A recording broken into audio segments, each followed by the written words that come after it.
Dubai হারবর দিনের বেলায় মাগরিবার আগান দিয়ে রে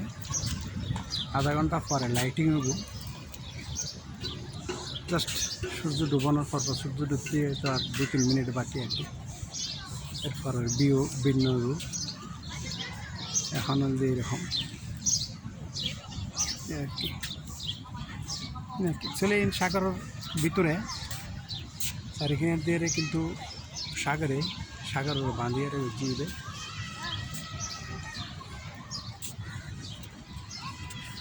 খুবই সুন্দর জায়গা ফ্যামিলি এর মানুষ বেড়াইতে পাই ঘুরতে পাই একটু টাইম পাস আর ওই পাশে গেলি বুরুজ খলিফা মানে সামান্য বে সাগরিবে বিশেষ সাগর ন ছোটো একবার নদী আর কি নদীর মতোই গেছি সাগর বাঁধি ফেলি পানিতে ছোটো গিয়ে নদীর মতোই গেছি ওই পাশে গেলি বুরুজ খলিফা